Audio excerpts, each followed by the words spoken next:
Students once again welcome back to your one and only most trusted Gyanjyoti coaching centre. তো students, তোমাদের কিন্তু আর কিছুদিন বাদেই কিন্তু তোমাদের পরীক্ষা প্রায় চলেই এসছে, ঠিক আছে। এই মুহূর্তে দাঁড়িয়ে তোমাদের মনে হচ্ছে যে স্যার এত নোটস, এত দেখো পোয়েট্রি সেকশন আছে তোমাদের, আর হচ্ছে তোমাদের শর্ট স্টোরি সেকশন আছে, দুটো সেকশন আছে। এই পোয়েট্রি সেকশন থেকে কী হয়, সমস্যাটা কোথায়, পোয়েট্রি সেকশন থেকে না এমন কিছু কোয়েশ্চেন্স দিয়ে দেয় অনেক সময়, যে কোয়েশ্চেন্সগুলো কী থাকে, লাইন তুলে পরীক্ষায় প্রশ্ন আসে। যেমন where the mind is without fear থেকে ধরে নাও কোনো লাইন তুলে পরীক্ষায় প্রশ্ন দিয়ে দিল, তখন কি করবে? এত তো লাইন মানে পড়ার তো সময় নেই, ঠিক আছে, তাই না? এত লাইন তুলে সম্ভবও না পড়াটা। তো আজকের ভিডিওতে যেটা করব আমি, সেটা হচ্ছে মাস্টার নোট প্রোভাইড করব। তোমাদের এর আগে সাজেশন প্রোভাইড করেছিলাম এবং সেই সাজেশন ওয়াইজ কিন্তু মাস্টার নোট প্রোভাইড করব। যেই যে কোয়েশ্চেনগুলো আছে সমস্ত কোয়েশ্চেন কভার আপ হয়ে যাবে, কিন্তু এই মাস্টার নোট পড়লেই হয়ে যাবে। একটা নোট পড়লেই যেই ধরনের কোটেশন আসুক না কেন, এই নোটটা পড়লে কিন্তু তোমাদের হয়ে যাচ্ছে, আর কোনো নোট পড়ার কিন্তু প্রয়োজন পড়বে না। এবং আরও একটা ডিসক্লাইমার তোমাদের আগে দিয়ে দিই, যে এই যে মেথডটা আমি তোমাদের বলছি, এই মেথডটা তারাই ফলো করবে যাদের পড়াশোনা এখন পর্যন্ত কিচ্ছু হয়নি, তারাই কিন্তু এই মেথডটা ফলো করবে, ঠিক আছে। আর যাদের পড়াশোনা হয়ে গেছে, যাদের নোটসপত্র পড়া কমপ্লিট, ফ্রেশ করা কমপ্লিট, পড়া কমপ্লিট, তারা কিন্তু এই মেথডটা ফলো করবে না। আমি বারবার করে বলছি, যাদের একদমই কিছু পড়া হয়নি তারা কিন্তু এই মেথডটা ফলো করবে। আসা যাক আজকের টপিকে। বলছি master note where the mind is without fear. দেখো, প্রথম কথা হচ্ছে আমি কিছু কোয়েশ্চেন্স তোমাদের আমি প্রোভাইড করেছি, ঠিক আছে। সেই কোয়েশ্চেন্সগুলোর মধ্যে সেই কোয়েশ্চেন্সগুলোর মধ্যে থেকে যে কোনো যদি একটা আসে, ধরে নাও ক্রিটিক্যাল অ্যাপ্রিসিয়েশন চলে আসলো, where the mind is without ফিয়ারের ক্রিটিক্যাল অ্যাপ্রিসিয়েশন চলে আসলো, কীভাবে লিখবে? দেখো, ফার্স্ট অফ অল একটা বিউটিফুল ইন্ট্রোডাকশন কিন্তু দেওয়া রয়েছে, ঠিক আছে। কী রয়েছে সেই ইন্ট্রোডাকশনে? বলা হয়েছে Where the Mind is Without Fear by Rabindranath Tagore from Gitanjali. Actually it's a part of Gitanjali. Gitanjali তো অরিজিনালি গীতাঞ্জলিতে লেখা হয়েছিল, পরে এটাকে ট্রান্সলেট করা হয় লেটার অন। কী বলেছে দেখো, is a prayer for a free and enlighten India. এখন আমি প্রত্যেকটা ইচ অ্যান্ড এভরি লাইনে যাচ্ছি না, ডিটেলসে ক্লাস হয়েছে অলরেডি, এই ইউটিউব চ্যানেল আপলোড করা আছে, দেখে নেবে। এত সুন্দর করে একটা কিন্তু তোমাদের এখানে ইন্ট্রোডাকশন কিন্তু দেওয়া রয়েছে, ঠিক আছে। এখান থেকে এত পর্যন্ত ইন্ট্রোডাকশন দিয়ে দেবে, যদি ক্রিটিক্যাল অ্যাপ্রিসিয়েশন আসে তবে। সুন্দর একটা ইন্ট্রোডাকশন কিন্তু তোমাদের করে দেওয়া হয়েছে। এরপরে দেখো কিছু তোমাদের লাইন কোটেশন করা আছে, কোট করা আছে। এই যে তোমাদের পোয়েমটা রয়েছে, সেই পোয়েম থেকে এক্স্যাক্ট যে লাইন্সগুলো রয়েছে, সেই লাইন্সগুলো এখানে কিন্তু তুলে ধরা হয়েছে। আমি আসছি, কোটেশন আসলে তোমরা কিভাবে লিখবে সেটাও আসছি। আগে দেখো, এখানে কিন্তু প্রচুর কোটেশন দেওয়া হয়েছে। এতগুলো কোটেশন পড়ার কোনো প্রয়োজন নেই, ঠিক আছে। এতগুলো কোটেশন পড়ার কোনো প্রয়োজন নেই যদি সেটা তুমি ক্রিটিক্যাল অ্যাপ্রিসিয়েশনের জন্য পড়ছো, ঠিক আছে। পড়তে তো হবে এক্স্যাক্ট গোটা নোটটাই, ঠিক আছে, কিন্তু ক্রিটিক্যাল অ্যাপ্রিসিয়েশনের জন্য এতগুলো কোটেশন লেখার দরকার নেই।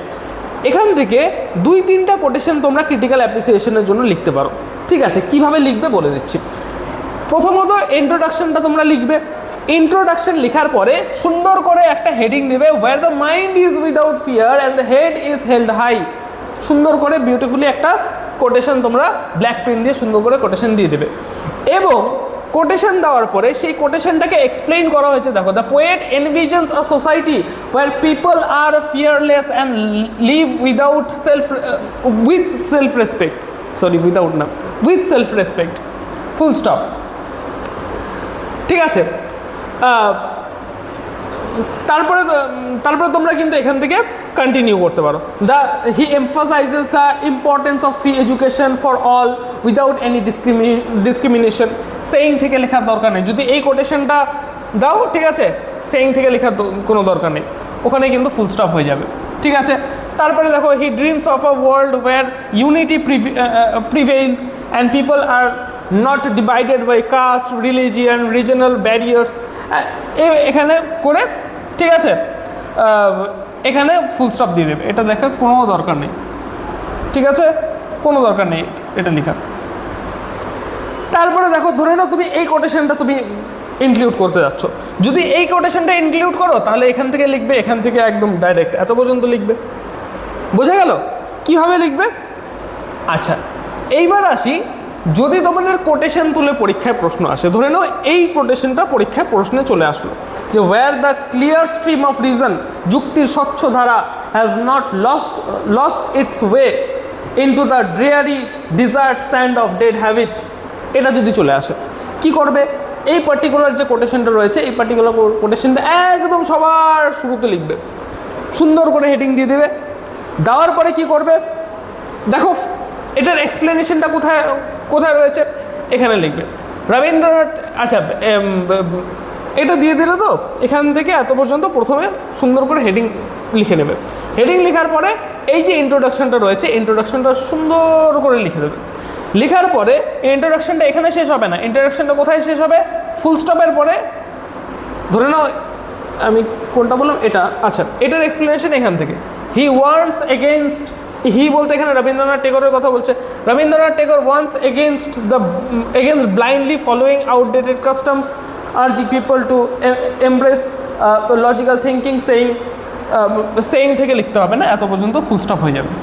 তাহলে কি করবে, যদি আমি আরেকবার বলে দিচ্ছি, যদি এই কোটেশনটা আসে তাহলে কি করবে, এই কোটেশনটা সবার উপরে একদম সুন্দর করে হেডলাইন দিয়ে দেবে। হেডলাইন দেওয়ার পরে ওপরের যে ইন্ট্রোডাকশনটা রয়েছে সেই ইন্ট্রোডাকশনটা খুব ভালো মতো লিখবে। ইন্ট্রোডাকশনটা লেখার পরে তারপরে কি করবে, ইন্ট্রোডাকশনটা লেখার পরে এখানে হিয়ার জায়গায় রবীন্দ্রনাথ টেগর করে দেবে।